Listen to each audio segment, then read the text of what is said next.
ಮಾಡಿರುವಂತಹ ಪಾತ್ರಗಳಲ್ಲಿ ಬಹಳ ಮೆಚ್ಚುಗೆಯ ಪಾತ್ರ ಯಾವುದು ಚಂದ್ರಪ್ರಭಾ ಅವರಿಗೆ?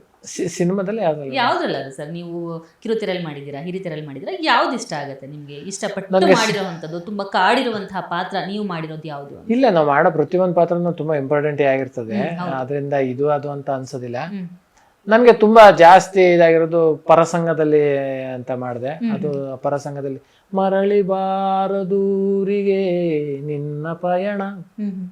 ಆ ಸಾಂಗ್ ಕೇಳಿರ್ತೀರಿ ಅಂತ ಹೌದು ಅನ್ಕೋತೀನಿ. ಸರ್, ಕೇಳಿದೀವಿ. ಆ ಸಿನಿಮಾದಲ್ಲಿ ಒಂದು ತುಂಬಾ ಲೀಡ್ ರೋಲ್ ಮಾಡಿದೆ. ಹ್ಮ್ ಅದೊಂದು ನನಗೆ ಖುಷಿ ಆಯ್ತೆ. ಹ್ಮ್ ಆಮೇಲೆ ಉಪೇಂದ್ರ ಸರ್ ಜೊತೆ ಐ ಲವ್ ಯು ಮಾಡಿದೆ. ಹ್ಮ್ ಅವ್ರ ಜೊತೆ ಮಾಡುವಂತ ಒಂದು ಅವಕಾಶ 2 ಸಿನಿಮಾದಲ್ಲಿ ಸಿಕ್ತು. ಹ್ಮ್.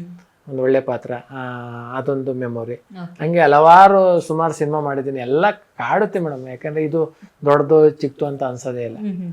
ಓಕೆ ಸರ್, ಬಿಗ್ ಬಾಸ್ಗೆ ಹೋಗೋಕ್ಕಿಂತ ಮುಂಚೆ ಎಷ್ಟೊಂದು ಪ್ರಾಜೆಕ್ಟ್ನ ನೀವು ಹೋಲ್ಡ್ ಮಾಡಿ ಹೋಗಿದ್ದೀರಾ, ಅಥವಾ ಇನ್ನ ಯಾವ್ದಾದ್ರು ಕಂಟಿನ್ಯೂ ಮಾಡೋದಿದೆಯಾ ಸರ್ ಇವಾಗ? ಅದೇ ಕೆಲವು ಸಿನಿಮಾಗಳು ಒಂದಷ್ಟು ಹೇಳ್ಬಿಟ್ಟು ಹೋಗಿದೆ, ಹಿಂಗೆ ಸಿನಿಮಾಕ್ಕೆ ಹೋಗ್ತಾ ಇದ್ದೀನಿ ಅಂತ. ಈಗ ಕುಡುಕ್ ನನ್ನ ಮಗಳು ಸಿನಿಮಾದಲ್ಲಿ ಒಂದು ಒಳ್ಳೆ ಲೀಡ್ ರೋಲೇ ಇದೆ. ನಮ್ಮ ಆತ್ಮೀಯ ಸ್ನೇಹಿತರು ಸತೀಶ್ ಕ್ಯಾತ್ಕಟ ಅಂತ, ಅವರು ಅಸೋಸಿಯೇಟ್ ಡೈರೆಕ್ಟರ್ ಆಗಿದ್ದಾರೆ. ಆಸ್ಕರ್ ಅನ್ನೋರು ಡೈರೆಕ್ಟ್ರು. ಓಕೆ. ಆ ಸಿನಿಮಾದಲ್ಲಿ ಒಂದು ಒಳ್ಳೆ ಪಾತ್ರ ಇದೆ. ಆಯ್ತು, ನೀವು ಬರೋ ತನಕ ವೆಯ್ಟ್ ಮಾಡ್ತೀನಿ ಅಂತ ಅಂದಿದ್ರು.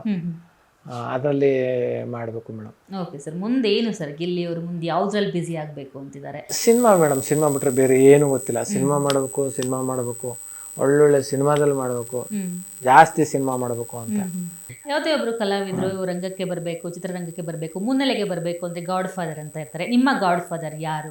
ನನಗೆ ಗಾಡ್ ಫಾದರ್ ಯಾರು ಅಂತಿಲ್ಲ ಮೇಡಮ್. ಫಸ್ಟ್ ಇಲ್ಲಿಗೆ ಬೆಂಗಳೂರಿಗೆ ನಾನು ಕಲರ್ಸ್ ಕನ್ನಡಕ್ಕೆ ಹೆಚ್ಚು ಬಂದು ಒಂದು 9 ವರ್ಷ ಆಗಿರ್ಬೋದು ಮಜಾ ಬರ್ತಾನಕ್ಕೆ. ನನಗೆ ಇಲ್ಲಿ ಬರೋಕ್ಕೆ ನನ್ನ ಫ್ರೆಂಡು ರವಿ ಶಂಕರ್ ಅಂತ ಕಾರಣ, ನನ್ನ ಗೆಳೆಯ. ಅವನೇ ನನಗೆ ಕಲರ್ಸ್ ಕನ್ನಡದಲ್ಲಿ ಹಿಂಗೆ ಮಜಾ ಬರ್ತಾ ಅನ್ನೋ ರಿಯಾಲಿಟಿ ಶೋ ಶುರು ಆಗ್ತೈತೆ, ಬಾ ಇಲ್ಲಿಗೆ ಆಡಿಷನ್ ಕೊಡು ಅಂತ ಕರ್ಕೊಡ್ತಾನೆ.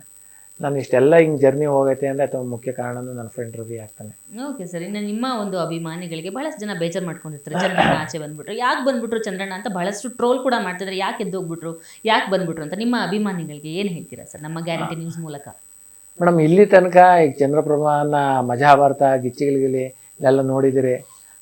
ಇಲ್ಲಿ ತನಕನೂ ನಿಮ್ಮ ಚಪ್ಪಾಳೆ, ಪ್ರೀತಿ, ಆಶೀರ್ವಾದನ ಕೊಡ್ತಾ ಬಂದಿದ್ದೀರಿ. ಎಲ್ಲ ತಪ್ಪು ಮಾಡಿದಾಗ ತಿದ್ದಿದ್ದೀರಿ.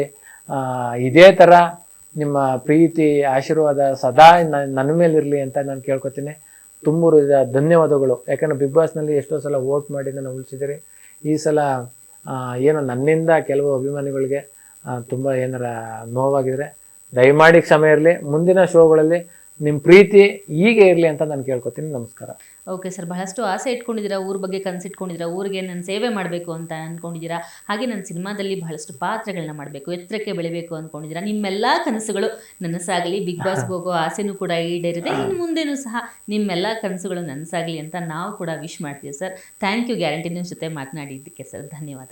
ಥ್ಯಾಂಕ್ ಯು ಮೇಡಮ್, ತುಂಬ ಖುಷಿ ಆಯಿತು ನಿಮ್ಮ ಜೊತೆ ಮಾತಾಡ್ತೀನಿ. Thank you sir. ನೋಡಿದ್ರಲ್ಲ ವೀಕ್ಷಕರೇ, ಇದಾಗಿತ್ತು ಈ ಹೊತ್ತಿನ ವಿಶೇಷ. ನೋಡ್ತಾ ಇರಿ ಗ್ಯಾರಂಟಿ ನ್ಯೂಸ್, ಸುದ್ದಿ ಖಚಿತ, ನ್ಯಾಯ ನಿಶ್ಚಿತ.